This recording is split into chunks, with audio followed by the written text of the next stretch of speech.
하나님 말씀 구약 레위기 16장 6절로 10절 21절로 22절 구약 성경 170페이지입니다. 레위기 16장 6절 말씀부터 10절까지 함께 읽습니다. 시작. 아론은 자기를 위한 속죄제의 수송아지를 드리되 자기와 집안을 위하여 속죄하고 또 두 염소를 가지고 회막문 여호와 앞에 두고 두 염소를 위하여 제비 뽑되 한 제비는 여호와를 위하고 한 제비는 아사셀을 위하여 할지며 아론은 여호와의 제비를 뽑은 염소를 속죄제로 드리고 아사셀을 위하여 제비 뽑은 염소는 산채로 여호와 앞에 두었다가 그것으로 속죄하고 아사셀을 위하여 광야로 보낼지니라. 21절 22절입니다. 아론은 그의 두 손으로 살아있는 염소의 머리에 안수하여 이스라엘 자손의 모든 불의와 그 범한 모든 죄를 아뢰고 그 죄를 염소의 머리에 두어 미리 정한 사람에게 맡겨 광야로 보낼지니 염소가 그들의 모든 불의를 지고 접근하기 어려운 땅에 이르러거든 그는 그 염소를 광야에 놓을지니라. 아멘. 오늘 오후에는 일남선교회 헌신예배가 있음을 광고합니다.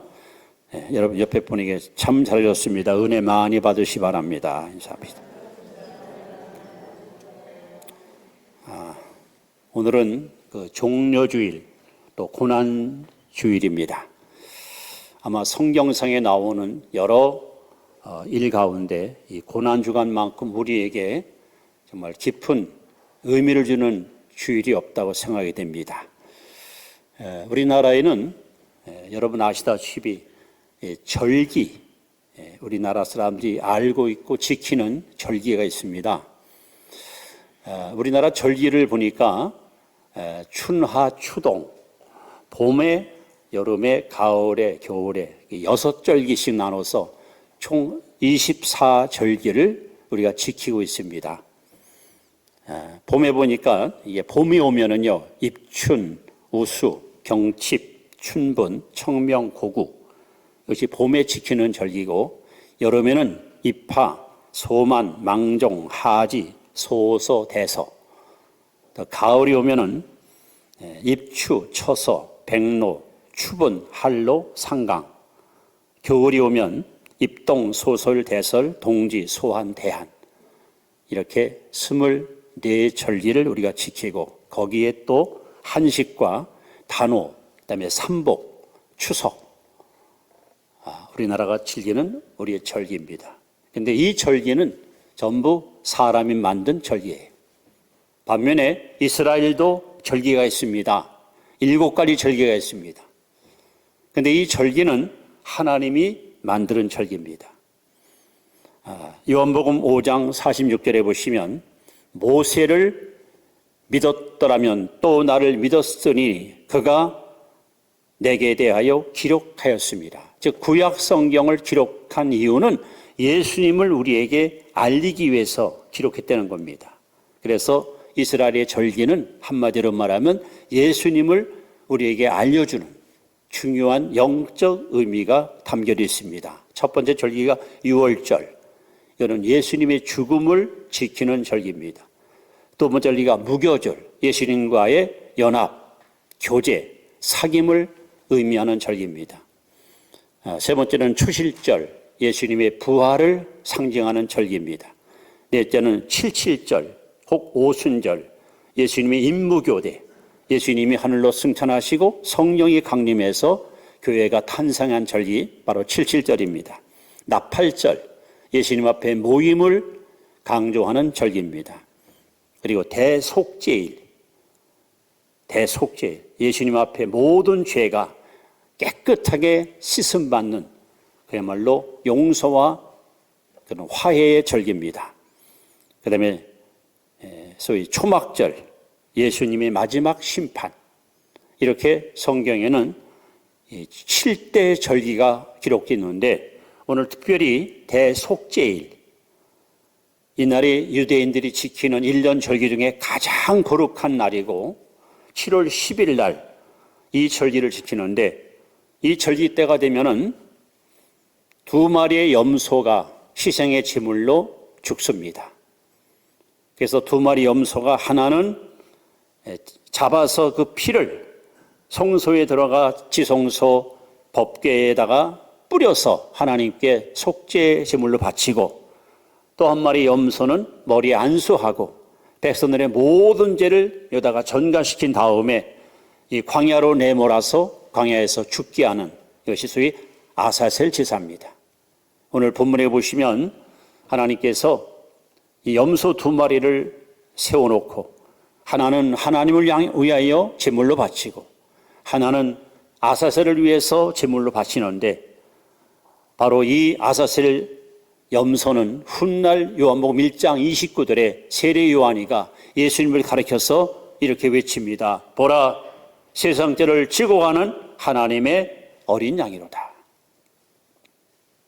세상 죄, 여기서 말하는 세상은 바로 여러분과 저와 과거의 우리 인류, 현재 살고 있는 생존하는 모든 사람들, 앞으로 태어날 우리의 후손들을 모두 총망라한 온 인류의 죄를 주님께서 어깨에 거머쥐시고 아사셀과 같이 희생의 양으로 죽으신 것을 바로 아사셀 제사로 여러분이 이해하시면 될 것 같습니다. 오늘은 그래서 내 죄를 담당한 아사셀, 이런 제목을 가지고 말씀을 증거하려고 합니다. 아사셀이라는 말은 내보낸다 혹은 떠난다, 이런 뜻으로서 한마디로 이 염소에다가 모든 죄짐을 갖다 지워가지고 저 광야에다가 내쫓던 것, 이것을 아사셀 제사라고 합니다. 자, 그렇다면 예수님을 상징하는 대속죄일 날 아사셀 제사가 주는 영적 의미가 뭘까요? 자, 첫 번째, 이 아사셀은 바로 우리를 위해 누명을 쓴 염소입니다. 우리를 위해 누명을 썼습니다. 저는 성경에서 정말 막 가슴이 막 맺을 만큼 찔리고 막 그냥 힘들게 읽을 수 있는 성경이 고린도후서 5장 21절입니다. 여러분 한 번 이 본문을 같이 읽어봅니다. 시작. 하나님이 죄를 알지도 못하신 이를 우리를 대신하여 죄로 삼으신 것은 우리로 하여금 그 안에서 하나님의 의가 되게 하려 하심이라. 자, 한 번 더 합니다. 시작. 하나님이 죄를 알지도 못하신 이를 우리를 대신하여 죄로 삼으신 것은 우리로 하여 그 안에서 하나님의 의가 되게 하려 하심이라. 이 말씀을 볼 때마다 참 마음이 참 찡합니다. 하나님이 죄를 알지도 못하시는 이, 즉 예수님은 죄가 없어요. 어떻게 죄가 없습니까? 예수님은 아담의 후손이 아니에요. 예수님은 남자의 씨로 태어나지 않았어요. 예수님은 성녀로 잉태하여 여인의 후손으로 오신 유일하신 흠이 없는, 죄가 없는 순결하고 깨끗하신 분이에요. 그는 죄가 뭔지 몰라요. 그야말로 거룩하고 가장 순백한 분이 바로 예수님입니다. 그런데 하나님이 죄를 알지도 못하시는 예수님을 죄를 삼았어요. 죄를 만들어버렸어요. 왜? 안 그러면 십자가에 죽을 수가 없어요. 예수를 십자가에 죽이려면 예수가 죄덩어리가 되어야 돼요. 그래서 아사셀 양이 강으로 내몰기 전에 대제사장이 머리에 손 얹고 안수합니다. 하나님이여, 이스라엘 모든 민족의 죄를, 저들의 추악하고 더러운 죄를 이 양에게 전가시키오니 우리의 죄와 허물을 이 염소가 거머쥐고 광야에서 죽을 때 우리의 죄를 사해달라고. 여러분, 이 양은, 이 염소는 아무 죄가 없습니다. 거기가 1년 되고 흠이 없고 다리 덜거나 병들지 않고 깨끗하고 순결한 제물이 돼서 그냥 불려온 거예요. 수염이 나고 예복을 입은 제사장이 머리에 손 얹고 기도할 때 매매 하면서 염소는 울음소리를 냅니다. 내가 왜 왔는지도 모르고 지금 어떤 일이 벌어진지도 몰라요. 바로 아사셀 염소는 아무 죄도 없는, 아무 흠도 없는, 그런데 이 염소에게 이스라엘 모든 민족의 죄를 거다 다 하나님 옮겨버립니다. 마찬가지로 예수님께서는 온 인류의 죄를 당신이 다 담당하시고 모든 죄의 누명을 다 뒤집어 쓰시고 그렇게 십자가 길로 나아가셨습니다. 예수님이 이 땅에 오셔서 가장 처절하고 가장 고통스럽고 가장 견디기 힘들었던 순간이 언젠가? 바로 겟세마네 동산에서 하나님께 기도할 때입니다. 누가복음 22장 44절에 보시면 예수께서 힘쓰고 애써 더욱 간절히 기도하시니 땀이 땅에 떨어지는 핏방울 같더라. 얼마나 절박하게 기도했는지 떨어지는 땀방울 속에 피가 섞였어요. 왜 그랬을까요? 왜 예수님이 이렇게 힘들게 기도하고 왜 이렇게 힘들게 고통의 시간을 보냈을까요? 바로 십자가를 앞에 놓고 하나님께 엎드렸을 때에 하나님이 예수님에게다가 여러분과 저와 온 인류의 죄를 갖다 전가시키는 거예요. 깨끗하고 흠없는 예수님에게 더러운 죄가 다 옮겨오는 거예요. 그러니까 예수님께서 아버지여 이 잔을 내게서 옮겨달라고 몸부림치는 거예요. 예수님은 이렇게 억울하게 누명을 쓰고 순전히 우리의 죄 때문에 하나님 앞에 철저하게 저주받는 이 십자가 길을 걸어가셨습니다. 예수님이 죄가 없으면 그의 부활을 통해서 드러났습니다. 모든 사람은 죽어 무덤에 가서 흙으로 사라졌지만 예수님은 죄가 없기 때문에 무덤을 깨치고 살아나신 거예요. 하늘과 땅과 만물 가운데 우리를 죄에서 구원할 유일한 구원자는 예수밖에 없습니다. 그래서 예수님은 십자가를 앞에 놓고 동산에서 피땀 흘리며 기도한 거예요. 마치 여기 하얀 보가 있습니다. 여러분들이 사방에 몰려와서 여기다가 막 먹물을 갖다 뿌리는 거예요. 깨끗한 이 보에다가 막 먹물을 뿌리면 어떻게 됩니까? 오염되겠죠? 더러워지겠죠? 예수님은 아주 순백한, 아주 깨끗하고 정결한 분인데 하나님이 여러분과 저의 죄를 그에게다 옮기는 거, 전가시킨 거예요. 누명을 씌운 거예요. 그래서 예수님께서 막 할 수만 있으면 이 잔을 옮겨달라고 몸부림치고 피 흘리면서 기도한 겁니다. 아사셀 염소는 이렇게 누명을 쓰고 억울하게 처형당한 이것이 바로 아사셀 첫 번째 제사의 모습입니다. 두 번째는 아사셀 염소는 채찍에 맞았습니다. 자, 이사야서 53장 5절 말씀을 같이 한번 읽습니다. 시작. 그가 찔림은 우리의 허물 때문이요 그가 상함은 우리의 죄악 때문이라. 그가 징계를 받음으로 우리는 평화를 누리고 그가 채찍에 맞음으로 우리는 나음을 입었도다. 여러분 이 성경을 읽을 때에 여기 그가 누굽니까? 그가 예수님이에요.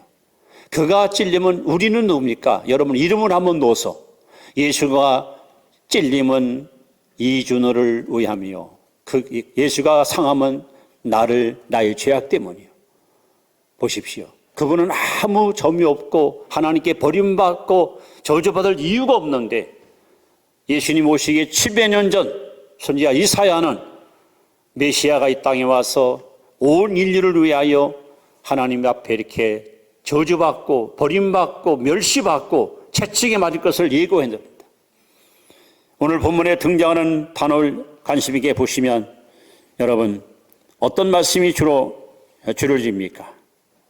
찔림, 또 상함, 징계, 채찍.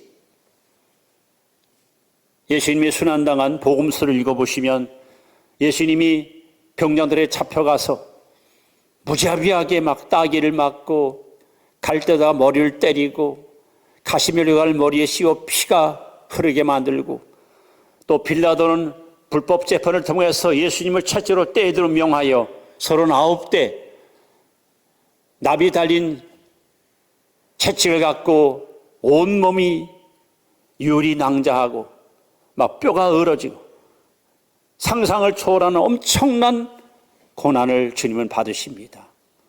그리고 그는 십자가 위에서 마지막 심장에 모였던 조그만 그 피, 창을 찌를 때 그거마저 다 쏟아 당신의 몸에 있는 피 한 방울, 물 한 방울 남김없이 다 쏟아서 저와 여러분의 모든 죄와 질병을 다 담당하시고 그렇게 처철하게 죽음을 맞이했습니다.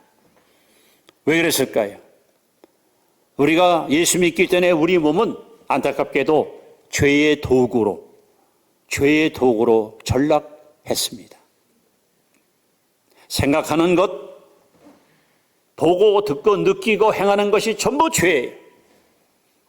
그런 우리의 죄된 몸을 하나님의 성전으로 바꾸시기 위해서 예수님은 당신의 몸 어느 한 곳 성한 곳이 없이 채찍에 맞으사 온몸이 유리 낭자하여 그의 거룩한 피값으로 말미암아 저와 여러분들을 성령을 모시는 거룩한 성전으로 만들어 놓으신 거예요.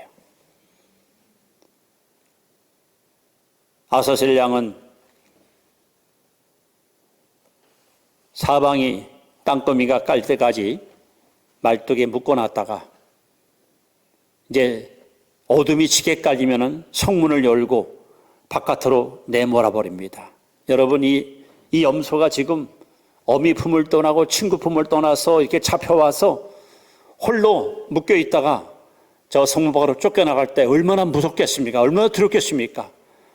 엄마를 부르고 친구를 부르면서 매매하고 오는데 무지한 사람들은 채찍 갖고 막 두드러 팹니다. 바깥으로 내쫓아버리는 거예요. 우리 예수님은 이 땅에 오셔서 이렇게 무자비하게 매맞음을 당하고 채찍에 맞고 온몸에 피로 얼룩진 가장 고통스러운 고난의 길을 걸어가셨습니다. 마치 아사셀 염소가 이렇게 채찍에 맞듯이. 그래서 성경은 분명히 증언합니다. 그가 채찍에 맞음으로 우리가 나음을 입었도다. 여러분의 영혼의 병, 인격의 병, 육체의 병, 마음의 병, 삶의 병, 모든 질병을 치료하기 위해서 예수님은 무자비한 채찍 앞에 조금도 저항하지 않고 침묵하며 매맞음을 당한 것입니다. 세 번째 아사셀 양은 우리를 위해 버림받았습니다. 누명을 쓰고 채찍에 맞고 그리고 버림받았습니다. 그 버림받는 장면이 마태복음 27장 46절에 기록되어 있습니다. 자, 한번 마태복음 27장 46절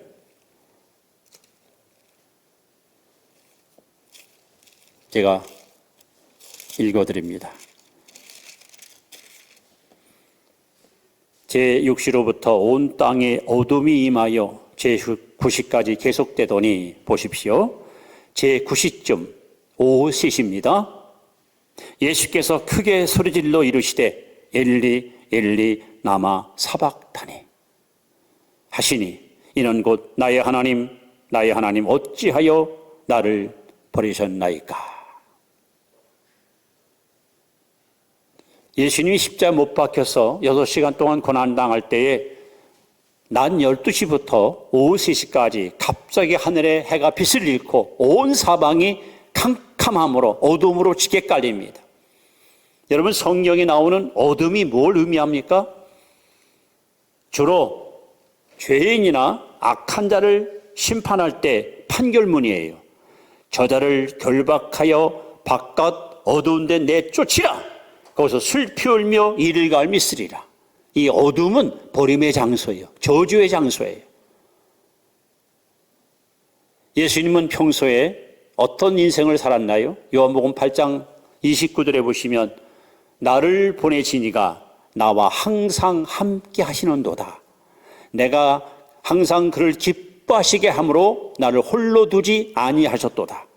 예수님은 1분 1초도 성부 하나님과 떨어지지 않고 항상 함께 동행하고 살았던 분이에요. 그런데 그 예수님이 제자들한테 배신을 당합니다. 예수를 버리고 다 도망갑니다. 바로 오늘 종려주일날 약 10만 관 중에 예수님이 예루살렘 입성할 때 종려가지를 흔들면서 호산나 하고 예수님을 환영했던 그 무리들이 십자가에 못 박으시오, 못 박으시오. 일순간 마음이 돌변해서 예수를 갖다가 처절하게 비방하고 십자가에 죽이라고 아우성칩니다. 그토록 주님 앞에 은혜 받은 사람이 수없이 많건만 어느 한 사람 주님 편에 서 있지 않고 예수님은 동족들한테 이렇게 배신을 당했습니다. 제자들, 친구들, 이웃들, 가족들. 그렇게 주님은 너무도 고독하고 외롭게 십자가 길로 걸어가셨습니다. 예수님이 이 모든 고통을 이길 수 있는 유일한 희망의 끈이 하나 있었습니다. 바로 성부 하나님, 하늘의 아버지 때문이었습니다. 제자들이, 동족들이, 이웃과 친구가 나를 배신하고 떠나가고 나를 등질지라도 아버지가 계시기 때문에 하고 거기에 희망을 걸었던 예수님이 갑자기 십자가에 매달리실 동안 하나님마저 고개를 돌리고 예수님을 외면합니다. 그때 예수님이 심장이 터지면서 외쳤던 그 처절한 절규가 바로 엘리 엘리 라마 사박단입니다. 나의 하나님, 왜 나를 버리셨나이까? 우리 예수님은 하나님 앞에 버림받았어요. 갈라디아서 3장 13절에 보시면 그리스도께서 우리를 위하여 저주를 받은 바 되사, 그리스도께서 우리를 위하여 하나님께 저주받았어요.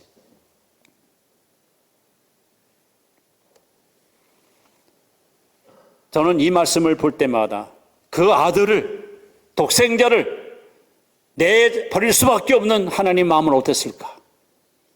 그 아들을 십자가에 죽일 수밖에 없는 하나님의 심정이 어땠을까? 여러분, 하나님은 죄가 하나도 없는 독생자 예수보다 죄 많은, 허물 많은 여러분과 저를 더 사랑하셔서 내가 죽을 자리에 당신의 아들을 죽이고 그 핏값으로 우리를 사서 우리를 주님의 자녀 삼으셨습니다. 즉 하나님은 허물 없는 예수보다 허물과 죄가 많은 우리를 더 사랑하셔서 예수님의 목숨과 우리의 목숨을 바꿔버렸어요. 이것이 십자가 사건입니다. 이것이 하나님의 사랑입니다. 우리 예수님께서 하나님께 버림받았기 때문에 우리는 하나님께 선택받은 거예요. 나를 살리고 나에게 영원한 천국의 백성을 삼기 위해서 하나님은 아무런 주저함이 없이 그 아들 예수를 내버린 겁니다. 그때 예수님은 큰 소리로 외치시면서 운명하십니다. 다 이루었다. 여러분과 저의 모든 과거, 현재, 미래의 죄값을 내가 다 지불했다. 내가 다 갚았다. 그 순간 우리의 더럽고 추한 죄가 눈처럼 양털처럼 깨끗이 씻음 받은 줄로 믿습니다. 누구든지 그 예수 믿기만 하면 어떤 죄를 졌을지라도 하나님은 우리의 죄를 절대로 여러분 들춰내시고 법조로 따지는 분이 아니라 그 아들 예수의 피가 우리 죄를 깨끗이 씻었기에 우리는 용서를, 우리는 하나님의 자비로움을 덧입게 된 것입니다. 이탈리아가 자랑하는 화가 중에 도메니코 페티라는 화가가 있습니다. 이분은 34살 아주 젊은 나이에 세상을 떠났습니다. 그가 그린 작품 가운데, 그가 그린 그림 가운데 에케호모라는 그림이 있습니다. 에케호모, 이 사람을 보라, 이런 뜻이에요. 이 사람을 보라. 그가 죽은 후 100년이 세월이 지난 어느 날 독일의 귀족 중에 한 사람, 19살 먹은 한 젊은이가 미술관에 가서 에케호모라는 그림을 감상을 합니다. 그를 인솔해 왔던 또는 그와 동행했던 사람들이 도련님 빨리 가십시다. 시간 없습니다. 마차 타야 됩니다. 이 소녀는 그림 앞에서 약 15분 동안을 꼼짝하지 않고 묵묵히 그림을 감상하면서 머리를 숙이고 그곳에 서 있습니다. 에케호모, 이 사람을 보라. 그 그림 밑에 보니까 이런 글귀가 써 있었습니다. 나는 너를 위해 고난을 받았건만 너는 나를 위해 무엇을 주느냐. 나는 너를 위해서 이 고난을 받았는데 너는 나를 위해서 무엇을 주느냐 하는 글귀예요. 이 귀족 아들인 청년은 거기서 충격을 받습니다. 그리고 결심을 합니다. 자신의 야망, 자신의 가치관을 다 포기하고 주를 위해서 자신의 일생을 바치기로 헌신을 결단하고 거룩한 경건한 신앙 모임을 만들어 유럽 복음운동에 큰 준적을 남기는 위대한 인물이 되어집니다. 이 말하면 진젠돌프라는 사람입니다. 그리고 수년이 지난 후에 이번에는 영국의 시인이며 찬송가 작시자인 프란시스 니들리 해버글이라는 여자가 바로 그 그림 앞에 또 섰습니다. 나는 너를 위해 이 고난을 당했거든 넌 나를 위해서 뭘 주느냐. 그 글귀를 보는 순간에 성령의 감동을 받아요. 그 자리에서 그 영감을 받은 이 여성은 한 편의 시를 기록을 하게 됩니다. 우리 한번 이 찬양을 같이 시간 부르면서 하나님의 은혜를 경험할 수 있기 바랍니다. 311장 아서셀 염소가 이렇게 누명을 쓰고 또 채찍에 맞고 버림을 받음으로 예수님께서 여러분과 저의 죄의 누명을 대신 거머쥐시고 또 모진 매를 맞고 피 흘리시고 그리고 하나님 앞에 버림받음으로 여러분과 제가 새 생명을 얻고 구원을 얻고 하나님의 자녀가 되었습니다. 진제들포가 경험했던 이 뜨거운 영적 감동, 주는 날 위해서 이 고통을 받으셨는데 십자가 지셨는데 나는 주님께 뭘 드렸는가? 나는 어떻게 지금 주님을 섬기고 있는가? 여러분 고난중환을 맞이하면서 십자가를 여러분이 묵상하면서 주는 날 위해서 당신의 몸에 피 한 방울 남김없이 다 쏟아 부어주어 나를 지긋한 죄의 종기로부터 자유와 해방을 주는데 나는 과연 무엇을 주님께 드리고 무엇을 주님께 바치고 살았는가?